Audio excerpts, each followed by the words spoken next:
Eh bien écoute, je suis très content de te recevoir du coup chez toi quand même pour cette interview. On va parler un petit peu de toi et de ta profession au quotidien. Est-ce que tu peux te présenter en quelques mots, nom, prénom, profession et ton humeur actuelle? Alors, je m'appelle Alexandre Nucci, je suis menuisier, constructeur de décors, grosso modo chef déco. Mon humeur actuelle, c'est un petit peu fatigué à la suite d'un gros projet, mais content et en forme pour démarrer la suite. Ok, super. Tu as dit que tu faisais de la construction de décors. Concrètement, ça consiste en quoi et tu es dans quel domaine d'activité exactement? Alors, c'est essentiellement le domaine du cinéma, mais ça peut être dérivé pour tout ce qui est événementiel, pour des particuliers, pour des privés qui veulent des décors, pour du théâtre. Ok. Partout, en gros, où quelqu'un nous demande un décor. Et l'idée, c'est, le client appelle, je veux que mon salon ressemble à un vaisseau spatial, je veux faire n'importe quel décor, en fait. Donc concrètement, vous passez de la réflexion à la conception. C'est ça, voilà, en fait. On part de l'idée de la personne Ouais. jusqu'à la conception et l'installation Ok. finale de l'idée de la personne, en fait. Ok, et du coup, du coup, tu m'as dit que tu faisais des décors de cinéma et aussi dans le milieu de l'audiovisuel. Est-ce que tu as fait un film ou tu as travaillé pour une chaîne YouTube ou Twitch particulière à laquelle on pourrait se référencer? Les principaux avec qui j'ai travaillé, enfin, ceux avec qui j'ai fait le plus de décors, c'est Nexus 6, c'est les youtubeurs. J'ai eu la chance de travailler avec eux et de construire leur salon de vaisseau spatial, ainsi que d'autres éléments pour différentes vidéos qu'ils ont fait. Donc c'est la boîte Funch Toast. Qui les représente. Et j'ai pu travailler avec, à l'époque, DBFX Workshop sur d'autres projets à Genève. Enfin, j'ai fait de nombreux petits projets, en fait, que ce soit du moyen, du court métrage. C'était aussi des pubs, par moment, avec notamment la boîte Imagista, qui est au Studio 24. Mais du coup, concrètement, là, pour en arriver là, t'as un parcours particulier ou en fait, t'as appris de ton côté tout seul, t'étais plutôt, entre guillemets, bricoleur quand t'étais jeune, et au final, t'as dérivé sur le côté professionnel, ou est-ce qu'il y a une formation particulière et comment t'en es arrivé là, quoi? Alors, j'ai eu la chance d'avoir accès à un atelier quand j'étais enfant. C'était mon père qui bricolait, donc voilà, il avait construit la maison, donc j'avais accès à tous les outils, encore des restes de bois, des trucs comme ça. Je me suis passionné très vite pour tout ce qui était construction. J'ai voulu faire des décors de cinéma après avoir vu le making-of d'Independence Day aux infos. Et à partir de là, j'ai tout mis en œuvre donc j'ai fait une formation de menuiserie, donc un BEP, après un bac pro. Ça m'a pris 4 ans de faire ça. Ensuite, j'ai travaillé 7 ans en menuiserie, en faisant de la menuiserie traditionnelle, c'est-à-dire porte, fenêtre, terrasse, de la menuiserie industrielle, tout ce qui ressemble à du Ikea, on va dire. Ok, très bien. Et ensuite, je me suis dit, c'est maintenant, je peux faire ma reconversion professionnelle, j'ai mis suffisamment d'argent de côté et de compétences. J'ai quitté en fait la menuiserie. J'ai fait une formation dans une école de cinéma pour apprendre tout ce qui était scénographie et maquillage effets spéciaux. Donc maquillage effets spéciaux, donc c'est pas du tout... Ça rentrait dans le même... Dans le même cursus. C'était le même cursus. Ok, d'accord. Et du coup, toi qui avais du coup 7 ans d'expérience en tant que menuisier traditionnel, si je ne me trompe pas, tu as quand même repris l'école. Pourquoi exactement? Qu'est-ce que tu recherchais? Des contacts? Est-ce que tu recherchais du réseau? Ou est-ce qu'il y avait vraiment une technicité que tu n'avais pas et que tu voulais vraiment avoir dans ton background? En fait, le truc, c'est que je connaissais personne ni de près ni de loin dans le cinéma ou dans l'audiovisuel. Enfin, j'avais une personne que je connaissais, mais je ne savais pas comment amener le truc là où j'habitais. Je me suis dit, je vais faire une formation, comme ça j'aurai les bons termes techniques qui correspondent au métier. Et en même temps, ce sera mon premier réseau, en fait, découvrir les gens, faire des stages, voir comment ça se passe réellement, en fait, avant de me lancer vraiment dans ce métier. Encore 2 ans de formation pour être sûr. Donc t'as fait une école publique ou privée? C'était une école privée. Ok. Qui n'existe plus aujourd'hui. Ok. Et pourquoi t'es passé dans le privé? Est-ce que parce qu'il y avait plus de matériel? Est-ce que parce que c'était plus une question de notoriété? Parce que tu avais aussi les moyens potentiellement vu que tu avais économisé. Est-ce que c'était un bon investissement? Parce que je sais qu'il y en a plein de personnes avec qui on peut discuter, qui auraient potentiellement envie de faire ce métier et qui n'ont pas forcément le budget. Mais est-ce que si on n'a pas le budget pour aller dans une école privée, on ne peut pas faire ce métier? Est-ce que c'est une vraie question? J'ai fait ça parce que je ne savais pas, j'avais personne qui pouvait me diriger. En fait. Donc j'ai fait ça un peu par dépit, mais il fallait que je commence quelque part en fait. Et comme j'avais rien, personne ne pouvait me dire il faut que tu ailles voir à tel endroit, il faut faire ça. Du coup j'ai dit je fais la formation et puis on verra bien ce qui se passe. Mais avec le recul, oui effectivement, ce qu'on apprend avec tout ce qu'on peut trouver sur Internet maintenant, les écoles, en fait, en gros, on paye nos premiers contacts. C'est un peu le résultat que j'en ai eu. Il y a des très bonnes personnes qu'on va rencontrer, des très bons professeurs, parce que c'est des professionnels des domaines pour lesquels ils sont appelés. Et donc on va vraiment apprendre des choses très intéressantes. Mais c'est vrai que rien ne vaut de travailler directement. Ouais, de passer à l'action. Sur le tas, en fait, de passer à l'action. Mais du coup, concrètement, est-ce qu'une personne qui est en école publique ne peut pas avoir du coup un réseau similaire? Est-ce que du coup, parce que la question c'est ça, moi généralement, quand on parle avec des gens qui ont fait une école privée, ils y vont parce qu'il y a généralement plus de matériel qu'une école publique parce qu'il y a plus de fonds. Mais si on peut pas y aller, et étant donné que tu me dis qu'avec le recul, c'est uniquement quasiment pour du contact, école publique ou privée, il y a entre guillemets le même nombre d'étudiants. Donc est-ce que ça vaut vraiment le coup, dans ton domaine d'activité, d'être dans une école privée? Est-ce que ça vaut le coup par rapport au matériel pour la formation, etc. Ou en fait, c'est peut-être mieux d'investir cet argent-là dans du matériel et d'essayer de faire des décors soi-même et d'évoluer. Alors, ça, c'est mon point de vue personnel. Donc, il est valable pour moi de la situation que j'en ai vécue. Si je devais recommencer, je pense que j'irais directement, avec mon argent, mon matériel, faire des actions pour, par exemple, faire des 48 heures, faire des kinos, où c'est là où on rencontre vraiment des gens qui ont envie de faire aussi, qui sont passionnés, on commence à créer des projets ensemble, et à partir de ces petits réseaux, on rebondit sur les moyens réseaux et sur les grands réseaux. Voilà. 48 heures et Kino, c'est quoi exactement? En gros, on a 48 heures top chrono, on a un thème en fait, avec des contraintes, et on a exactement 48 heures top chrono pour réaliser un petit film qui correspond au thème. De l'écriture à la post-prod. Voilà, de l'écriture, en passant par le son, la post-prod, toutes les étapes d'un film, mais en version compressée.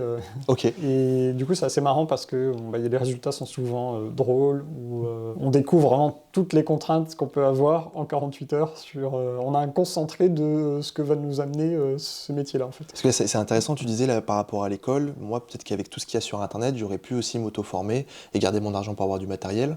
Est-ce que là, toi, avec 7 ans, plus de 7 ans d'expérience, on peut me dire 10 quasiment maintenant? J'ai repris, quand j'ai fait ma reconversion, c'était en 2013. Ok, donc ça fait 11 ans. Donc ça fait déjà 11 ans maintenant que je fais ce que je veux, en fait. Ça fait 11 ans. Ce qui me plaît. Donc ça fait 11 ans que tu fais des décors? Oui.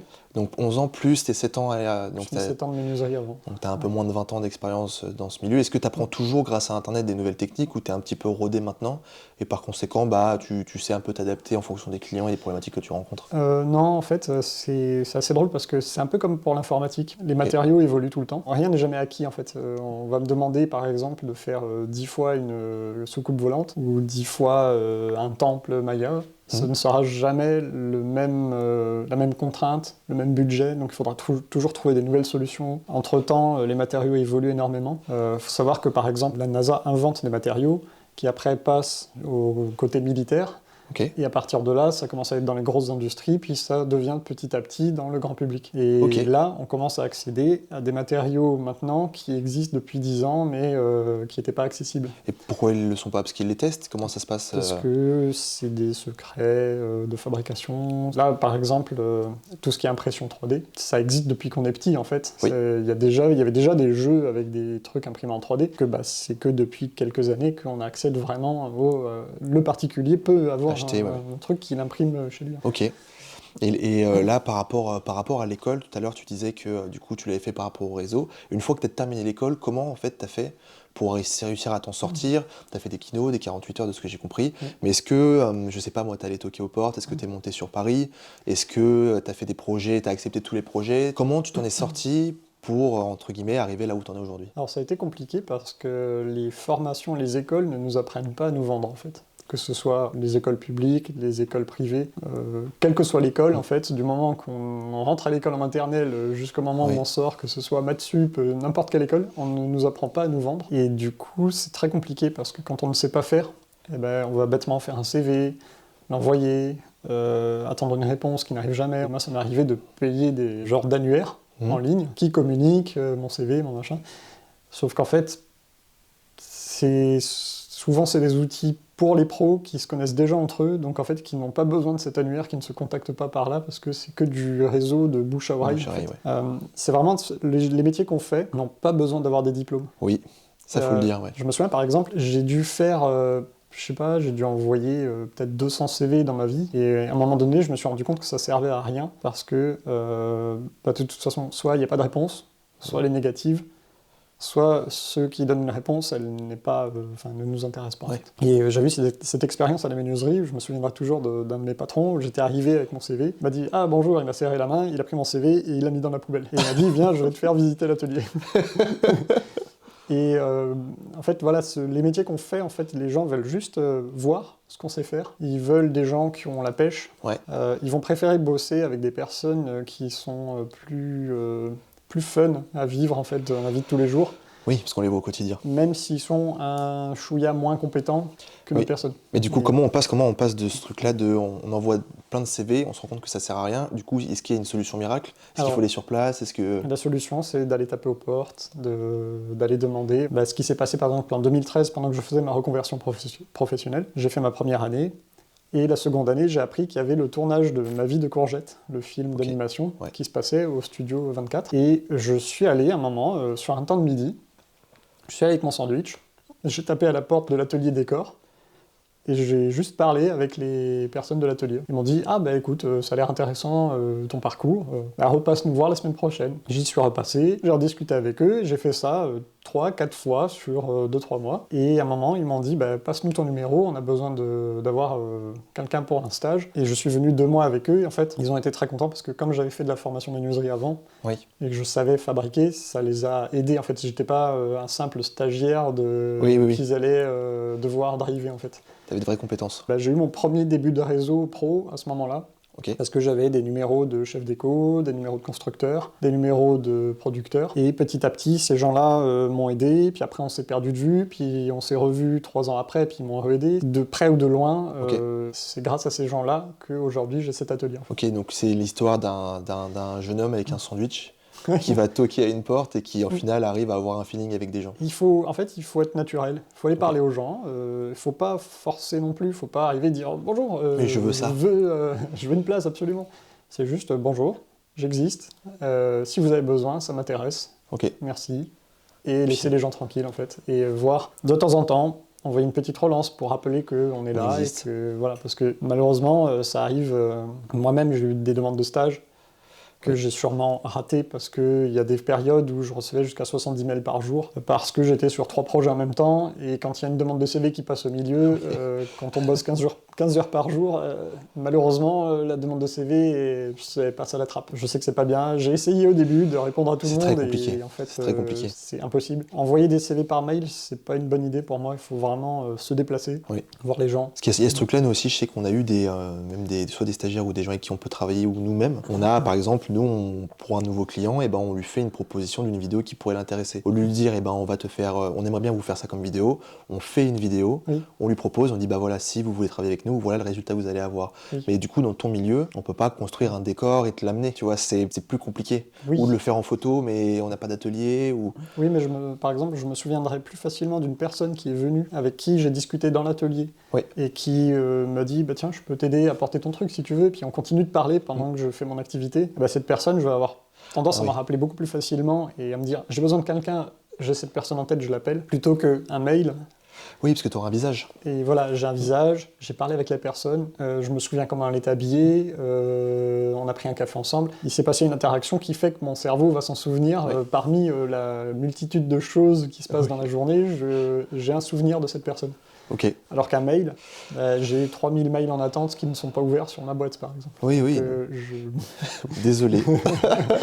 Et du coup, tu as eu ce premier contact qui t'a ouvert du réseau, et concrètement, comment ça s'est passé après? Tu as eu t'as eu des moments où tu as eu peu d'activités, beaucoup d'activités, c'est plutôt lisse. Est-ce que tu as continué à toquer aux portes, ou juste avec ces contacts-là, ça suffisait? Comment t'en es arrivé là aujourd'hui? Alors ça a été lent. Heureusement que j'avais des réserves financières que je m'étais créé en travaillant en menuiserie. Connaître les gens, ça suffit pas en fait. Parce qu'il va falloir jongler entre je vais voir des gens, je montre que je suis disponible, mais il faut quand même travailler à côté pour faire rentrer de l'argent. Et quand ils appellent, il faut pouvoir à tout moment lâcher tout ce qu'on est en train de faire pour vite leur répondre en fait. Si on répond pas au premier appel, c'est difficile derrière d'avoir un second appel. Et pour moi, c'est primordial. Il faut presque attendre, il faut garder le téléphone tout le temps dans la main, jusqu'au moment où le premier appel pro arrive, et dire oui, je suis dispo tout de suite, c'est ok. C'est un dimanche à 3h du matin, tant pis, il faut y aller, go. Mais du coup, ça c'est un sujet qui est hyper intéressant, parce que du coup, dire oui tout le temps, est-ce que toi tu t'es pas retrouvé dans des projets où du coup, par conséquent, on t'appelait, je sais pas, quasiment aujourd'hui pour la semaine prochaine, ou même encore plus tôt, et tu te retrouves en fait dans une situation où ta vie perso est impactée, quoi. Oui, alors l'avantage que j'avais avant, c'est que comme j'étais célibataire, du coup, j'étais seul à Lyon, je faisais ma vie comme je l'entendais. Donc en fait, le premier appel que j'ai eu par exemple était de la société Artefix avec Stéphane Dauphin. J'étais chez moi, j'étais en train de me dire bon, qu'est-ce que je peux faire? Est-ce que je monte un atelier? Est-ce que je crée quelque chose pour des décors? Le téléphone sonne et je vois son nom. Je me dis oh chouette, il m'appelle, il s'est souvenu de moi. Et il me dit qu'est-ce que tu fais demain? Je dis rien. Enfin, j'hésite un peu à répondre, je sais pas ce qu'il va me demander. Il n'y a rien de spécial et tout. Ah super, rejoins-moi à mon magasin, on part à 6h du mat et on va à Genève pour faire un événement, enfin un truc pyrotechnique. Là, je me dis waouh, direct, comme ça, paf, là, panique, je vide la voiture, machin, je prépare tout, j'essaye de m'organiser. Et on arrive là-bas sur place et le lendemain, en fait, ils avaient privatisé une rue et on faisait péter la façade d'un magasin, en fait, d'un restaurant pour un film où on faisait une fausse explosion dans une rue, en fait. Ok. Et ça a été le premier projet payé, en fait. Et du coup, comment tu t'es senti vis-à-vis de ça? Parce que tu pars à Genève, 6h du matin, on t'appelle. J'ai halluciné, parce que 24 heures avant, j'étais chez moi en train de me demander ce que j'allais faire. Le lendemain, j'étais sur place, dans la rue, en train d'appuyer sur les boutons. Pour faire exploser des bâtiments. Oh la vache, incroyable. Et du coup, après ça, tu rentres sur Lyon et tu continues à faire des projets un peu comme ça. Est-ce qu'à un moment donné, tu t'es pas dit, je veux monter une structure pour arriver à un résultat où tu peux peut-être prendre du temps pour toi? Comment tu fais ça? Alors, je me suis rendu compte que j'avais pas assez de contacts, ça allait pas assez vite. Et il y a des personnes qui m'ont dit, en moyenne, il faut 10 ans pour faire le réseau, pour que ça roule tous les jours. Là, je me suis dit, ah ouais, quand même, c'est long. Je peux pas, j'aurai jamais le temps d'attendre 10 ans parce que mon matelas financier diminue chaque mois. Et du coup, je me suis dit, est-ce que je profite pas très vite? Faut que je chope un atelier quelque part. Donc, je suis allé voir les zones où, en fait, ils proposent des ateliers partagés, des trucs comme ça. Et j'ai eu un projet pile poil ce qu'il fallait, je pouvais pas construire dans mon salon. Et du coup, il fallait un atelier. Donc, j'ai loué un atelier pendant un mois. J'ai fait un projet. Et entre-temps, il y a des personnes que j'avais aidées gratuitement, le musée de la médecine. Je les avais aidés à déménager des affaires parce que j'avais entendu qu'ils avaient besoin. J'étais allé comme ça, enfin voilà, c'était par des gens, par le réseau en fait. Tiens Alex, on sait que t'as une voiture, est-ce que tu peux venir nous aider à déménager? Ok, j'arrive. Et on m'a proposé du coup une zone pour faire un petit atelier. Et là je me suis dit, go, je me mets en auto-entrepreneur, je refais une petite menuiserie, et comme je savais le faire, et puis je propose mes services de construction de décors, mais en tant que sur facture, pas en intermittence. Pourquoi? Parce que ce que j'avais calculé, c'était que tant que je n'avais pas suffisamment de gens qui m'appelaient, je ne pouvais pas faire mon intermittence à l'année. Oui, donc c'était une perte d'argent. Et du coup, le calcul était assez simple, c'était je vais faire d'abord sur facture, et quand j'aurai suffisamment de monde qui m'appelle, j'arrête et je passe sur de l'intermittence. Et là, tu disais que tu faisais plein de petits projets un peu à droite à gauche. Tu en as fait quelques-uns qui s'étaient payés, mais est-ce que tu as fait beaucoup de bénévolat au début? Et si oui, comment on transitionne en fait? Pour dire, avant c'était gratuit, et maintenant ça l'est plus. Alors j'ai fait quasiment 1 an de bénévolat. Donc c'est là où j'ai explosé ma réserve financière en fait. Et j'ai calculé à peu près 5 mois avant d'arriver sur le fond de ma réserve. Les gens qui m'appelaient, je leur disais je ne fais plus de bénévolat. Je le disais clairement. Je dis je peux vous conseiller mais je ne ferai pas le projet. Donc ils étaient ok, ils comprenaient tous. Tout le monde était ok à chaque fois, il n'y avait pas de personne, il n'y avait pas de malaise en fait. Ils me disaient, du coup je leur conseillais, je disais si vous voulez construire ça, vous allez chez tel fournisseur, vous voyez, vous faites comme ci, comme ça. C'était des petits conseils. Et j'ai fait ça pendant 1 mois et demi quasiment. J'ai dit non à tout le monde. Et au bout d'1 mois et demi, j'ai commencé à avoir des appels qui me disaient « Ah, on a un projet, c'est pour 3 jours. » Et c'était des gens à qui j'avais dit non pour le bénévolat, qui me rappelaient 1 mois et demi après. Ou des gens du début de l'année ou de bénévolat qui me rappelaient... En fait, le truc que j'ai remarqué, c'est qu'on va faire des actions sur 1 an. Et comme chaque année, il y a les budgets qui sont votés, la première année, on a les résultats dans la seconde année de la première année. Il y a toujours 1 an de décalage qui se fait comme ça. Et du coup, les 1 an de bénévolat m'ont servi tout de suite l'année d'après en fait. J'ai commencé à avoir des appels pour des projets payés à ce moment-là. Et donc ça t'a permis de t'en sortir correctement. Voilà, c'était toujours faiblard, mais heureusement, en faisant l'atelier, en proposant, j'arrêtais pas de... j'essayais de me montrer sur les réseaux sociaux pour dire, regardez, j'existe et tout, et au bout d'un moment, ça marchait, ça fonctionnait tellement bien en fait, que je n'avais plus besoin, juste je postais un truc de temps en temps, et les gens savaient que j'étais là, que j'existais, et du coup ils m'appelaient... Parce que dans le milieu du cinéma ou de l'audiovisuel, la construction de décors, est-ce qu'il y a une concurrence qui est rude ? Et du coup, par conséquent, il faut vraiment se montrer régulièrement. Ou comme tu dis, il n'y en a pas beaucoup, et ça dépend des régions. Et par conséquent, si on est connu, entre guillemets, dans ce secteur d'activité, ça suffit. Alors, j'ai jamais fait de long métrage. Ok. Parce que j'ai même refusé, en fait, 2 fois, parce que l'ambiance des longs métrages me rassure pas. Enfin, personnellement, j'ai pas envie. En fait, j'ai envie de faire des petits projets où je sais que je peux discuter avec les gens, on peut rigoler, on peut aller boire un coup à la fin. Où on me dit j'ai telle idée, c'est un peu farfelu, mais là, ouais, ok, je le fais, on prévoit tout, c'est un peu rude, il faut aller dans le speed. Par contre, il y a un début, une fin qui est courte. Ok. Et l'ambiance est souvent cool. Pour les longs métrages, c'est la même chose, mais plus étalé. Beaucoup plus long. J'étais pas prêt, en fait.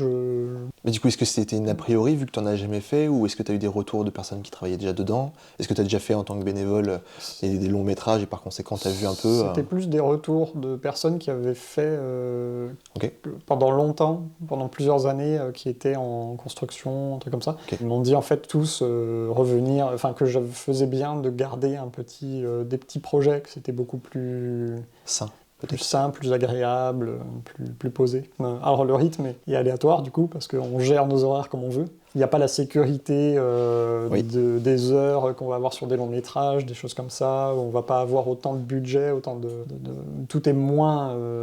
comment dire, prévisible. Moins prévisible, mais ça reste plus... Enfin, je trouve que ça reste plus fun après. Mais c'est personnel, quoi, encore une fois. Ah oui, bah oui, bien sûr. Du coup, comment tu arrives à gérer un petit peu le côté pro-perso ? Parce que tu me dis que là, du coup, vu que tu as gardé des petits projets un peu rudes, où il y a des horaires qui varient en fonction du projet, comment on arrive à gérer son emploi du temps pour pas être, entre guillemets, faire que travailler tout le temps, et garder un petit peu de temps pour soi, en sachant qu'en plus, c'est un métier un peu passion, si je me trompe pas. Donc, comment on fait pour voir des amis, potentiellement avoir un conjoint, une conjointe ? Comment on fait pour tempérer ? On fait mal. C'est vrai que c'est compliqué parce qu'on ne se rend pas compte du temps qui passe, souvent. On se dit « Ah cool, il y a un projet », puis on fait le projet. On n'a pas terminé, il y a déjà un autre projet qui arrive. Oui. Ah super, on le fait. Bon, je me pose après celui-là, puis il y en a un autre qui arrive. Merde, j'ai pas de sous. Ah, il faut que je fasse ce projet. Et ça n'arrête pas. Et puis d'un coup, hop, c'est les fêtes de Noël. Ah mince, il faut que j'aille voir la famille. Mais comment ça, on est déjà à Noël ? Mais j'étais en hiver la semaine dernière encore. Et on n'a pas vu passer l'été parce qu'on s'est fait raser par le nombre de projets à faire ou la difficulté. Parce que des fois, on bosse tous les jours sur plusieurs week-ends, et puis après, on va se poser pendant une semaine d'affilée parce que on a besoin de repos. Et c'est vrai que c'est un peu dommage. Il faut s'obliger à garder du temps en fait en perso, quitte à le marquer dans le calendrier comme un projet en fait. Genre, ces dates-là sont obligées. Je ne suis pas là, je ne travaille pas. Je vais voir la famille, je vais voir les amis. J'organise des événements d'avance, même jusqu'à 6 mois, 1 an en avance avec certaines personnes pour être sûr que on se voit à ce moment-là parce qu'on habite dans des villes différentes. Si on ne fait pas ça, on se fait complètement submerger par le boulot. Et c'est quoi les conséquences de ça ? Est-ce que toi, tu as déjà été submergé par le travail et ça a posé des soucis ? Parce que du coup, là, tu as le retour d'expérience, donc tu sais qu'il faut prendre du recul, mais est-ce que au début, vu qu'on l'a jamais vécu, on n'est pas et qu'on n'a pas d'argent et qu'il faut qu'on trouve des contrats, est-ce qu'on se met pas dans le rouge et que c'est pas un peu obligatoire ? Et puis après, plus tard, on a entre guillemets la sagesse. Oui, il y a forcément un moment où on se met dans le rouge. Après, il y a plusieurs facteurs qui vont faire qu'on va s'arrêter et qu'on va dire « je ne veux plus de cette situation ». Ça va être l'épuisement physique, l'épuisement mental, parce que ça y joue aussi. Ça peut être, malheureusement, j'ai perdu des personnes, j'étais dans le rush, j'ai pas vu des gens que j'avais envie de voir pendant des années, parce que je ne voyais pas passer les années, les mois et tout, et au bout d'un moment, on se réveille, on fait « ah, mais cette personne n'est plus là », et puis là, d'un coup, on se rend compte que ça fait 4 ans qu'on s'était pas vu, ou 3 ans, alors qu'on avait l'impression de l'avoir vu quelques mois en arrière. Et du coup, on regrette un peu à ce moment-là, c'est « ah, j'aurais dû faire les choses autrement, j'aurais dû faire comme ça ». C'est toujours facile de trouver des solutions après coup. Oui, mais c'est normal. Mais il faut... pour moi, c'est important de se noter vraiment, de se bloquer ses jours. Je ne travaille pas les dimanches. Je m'étais imposé un truc, c'est que je ne faisais pas de nuit blanche, par exemple. Je refusais systématiquement de faire des nuits blanches. Même sur un projet très bien payé, ou les fêtes de Noël, parce que c'était le seul moment de l'année où j'étais sûr de voir la famille. Du coup, quand on m'appelait entre Noël et Jour de l'An, c'était non catégorique. Et des fois, des gens ont augmenté jusqu'à 5 fois le prix pour que je vienne bosser. Et je dis non, c'est la seule semaine dans l'année où je refuse de travailler parce que c'est la famille. Il y a un moment donné, c'est bien de travailler, mais j'ai aussi une vie à côté. Là, tu te rends compte, tu viens de dire un truc hyper intéressant. Tu viens de dire, je me suis interdit les nuits blanches. Ça, pour beaucoup de monde, je pense que c'est pas un truc qui est envisageable pour certains. Parce que là, nous on peut se refuser de faire des nuits blanches pour le travail parce qu'on aime ce qu'on fait. Pour certains, ils feront leurs horaires de 9h à 17h ou 9h, 16h. Et toi, du coup, ça te poserait, si tu t'étais pas fixé cette limite, travailler 24 heures, 48 heures, 72 heures, si tu étais en capacité de le faire, ça te gênerait pas? Ça m'est déjà arrivé, quand ça roulait, quand je commençais à avoir des projets régulièrement, que j'étais toujours seul à ce moment-là, je me disais, bon, je fais ma vie tranquille, j'ai pas de contraintes. Je commençais des fois à 7h30 le matin, je faisais la journée, je commençais à regarder l'heure, je faisais, bon, il est 15h, je vais commencer tranquillement à ralentir. Je regarde, bon, il est 18h, c'est vrai qu'il y a des embouteillages, bon, allez, je continue un peu à l'atelier. Et puis après, il est 19h30, 20h, puis là, il y a un collègue qui passe, viens, on mange ensemble, alors on mange à l'atelier, puis il s'en va, puis après je me dis, allez, je finis juste un truc avant de partir, comme ça colle, ça sèche pendant la nuit, pendant que je suis pas là. Et puis au moment où je regarde à nouveau l'heure, il est 2h du matin. Et là, je me dis, mais je suis complètement barge, en fait. De 7h à 2h du matin, je suis resté à travailler. Et ça m'arrivait des fois comme ça, je me disais, non, allez, ce soir je rentre, et j'arrive à 19h, et en fait je repassais 3 heures devant l'ordi à regarder des tutos pour comment fabriquer certains trucs, comment améliorer des techniques. On s'arrête vraiment jamais, sauf si on se l'impose. On se dit, non, ce soir je rentre. Et il faut faire des coupures, en fait. C'est important, parce que si on le fait pas très vite, on arrive à saturation et c'est possible d'être dégoûté du coup du métier qu'on fait. Oui, il faut essayer de garder la flamme. Voilà, il faut toujours garder le petit truc et il faut s'obliger à couper. Mais est-ce que c'est pas le succès de la réussite, ça aussi? Parce que là, t'en es là à l'heure d'aujourd'hui, t'as fait des courts-métrages, t'as fait travailler pour des youtubeurs connus, là t'as un bel atelier, etc., t'as une équipe, on en parlera un petit peu plus tard aussi. Est-ce que c'est pas grâce à ça, au final, que toi t'es là et peut-être pas quelqu'un d'autre, au final? Est-ce que c'est pas ça, le succès? Enfin, le chemin qu'il faut réaliser pour en arriver là? Oui, j'ai fait beaucoup de sacrifices de temps. Et en fait, c'est sûr que ça m'a permis d'avancer beaucoup plus vite. Il y a un collègue, celui qui m'avait dit il faut 10 ans habituellement pour faire son réseau, pour commencer à en vivre, être tranquille. J'avais mis 4 ans et demi. Parce que j'ai tellement foncé. Après, j'avais l'avantage d'avoir fait de la menuiserie avant, donc ça m'a facilité. J'avais une rapidité d'exécution qui était plus forte que des personnes qui n'avaient pas fait de formation derrière. Du coup, je suis allé beaucoup plus vite. Et c'est vrai que j'avais tendance à, comme je n'avais pas de contraintes personnelles, j'avais tendance à dire oui à tous les projets qui arrivaient. Et à un moment, je me suis même retrouvé à faire 8 projets en même temps. C'était un peu compliqué, j'ai réussi à tous les faire, mais je me suis dit, stop, il faut arrêter, c'est n'importe quoi en fait. Il faut que Et là où ce qui m'a vraiment fait arrêter, ça a été sur 1 mois et demi. J'ai eu 2 personnes qui m'ont dit chacun une phrase différente, mais qui m'a marqué. Et je me suis dit, il faut que je me calme, il faut que j'arrête. Il faut que je fasse des trucs plus tranquilles. Je continue, mais il faut que je sache dire non à certains projets pour prendre une petite pause et repartir tranquille. On m'a appelé une fois pour un projet, un truc assez grand, il fallait faire... tout un sol en effet miroir, noir, un peu comme dans l'étoile noire, quoi. Avec un grand taps blanc transparent,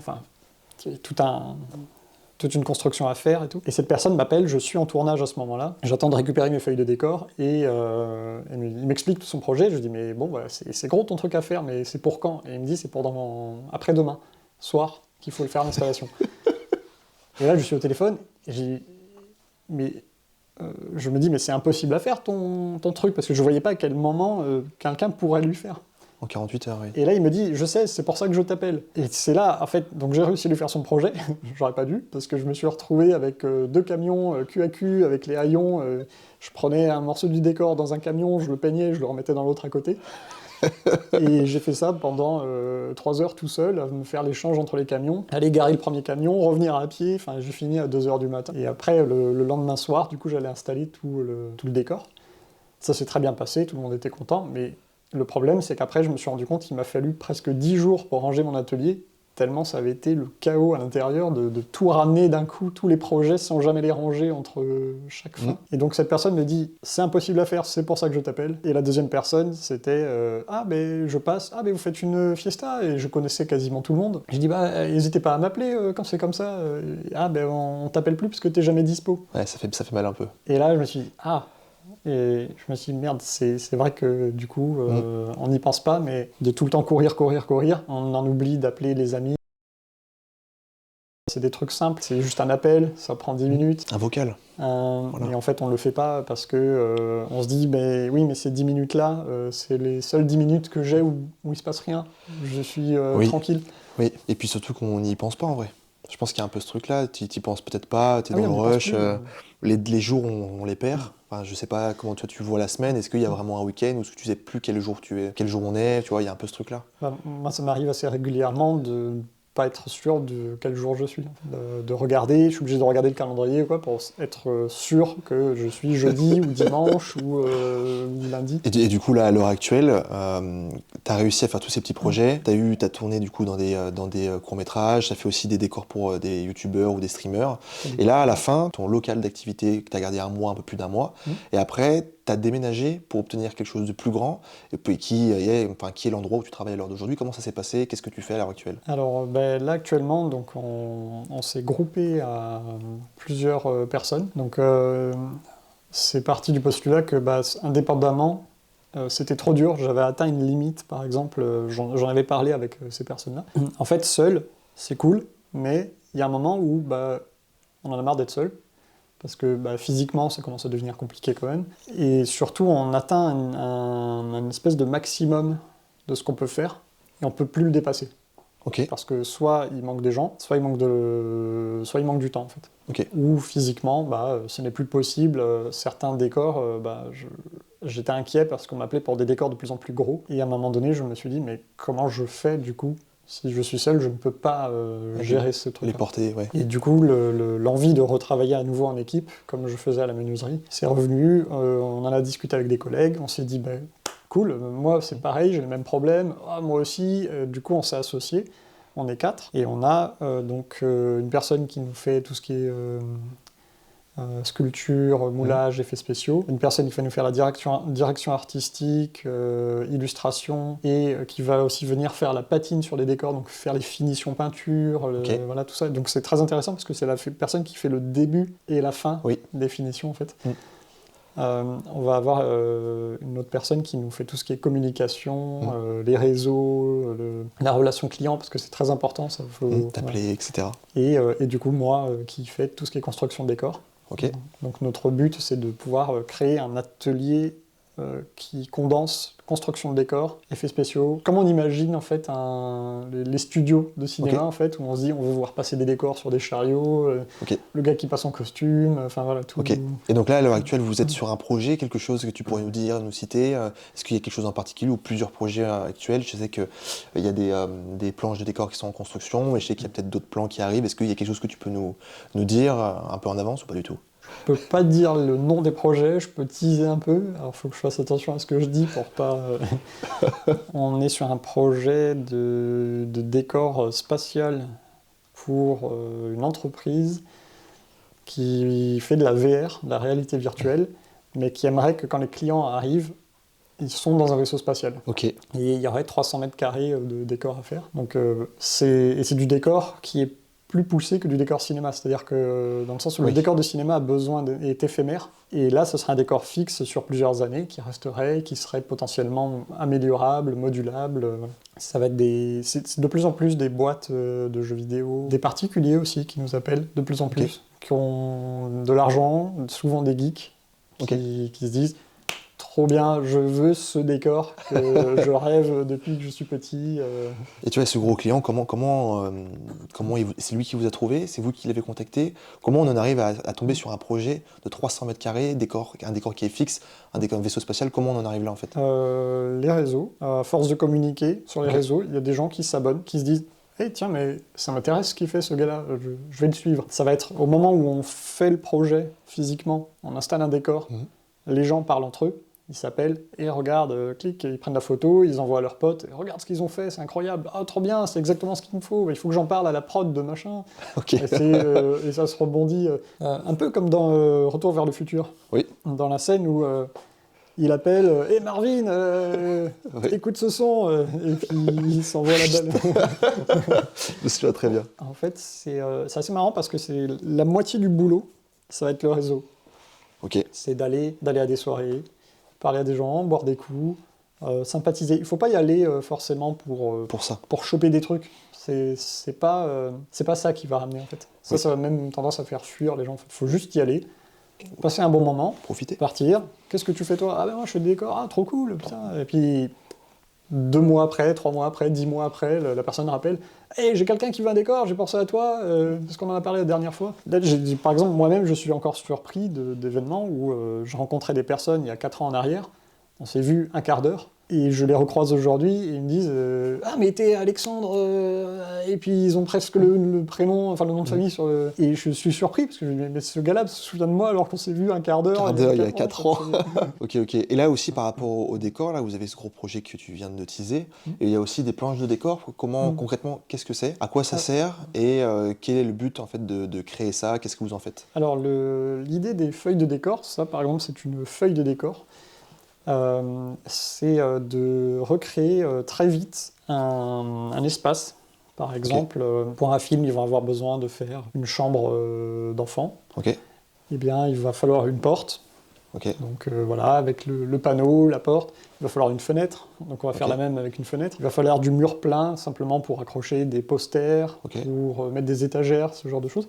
Et très très vite, là par exemple, actuellement on a une vingtaine de feuilles de décor, on en a 50 encore en fabrication, et le but c'est de pouvoir proposer à la location ce genre d'éléments qui habituellement c'est jeté à la fin des tournages. Ça demande de la place pour le stockage, et le problème c'est que comme on n'est jamais sûr de pouvoir refaire un film tout de suite, ça coûte trop cher, donc en fait les boîtes de production malheureusement jusqu'à maintenant jetaient à la fin de chaque tournage, tous les éléments de construction. Donc là, vous avez proposé une solution. On commence, voilà, il y a les recycleries qui se mettent en place de plus en plus. Nous, on va tester un nouveau matériau qui permet de réutiliser presque à l'infini une feuille de décor, en fait, plutôt que de la jeter à la fin d'un tournage. Donc nous, on les propose en location, on propose le stockage. Ça permet aux boîtes de production d'avoir de la matière pour vite préparer leur film. Ils n'ont pas à s'occuper de qui la stocke, comment la gérer, ils ont juste à venir les chercher,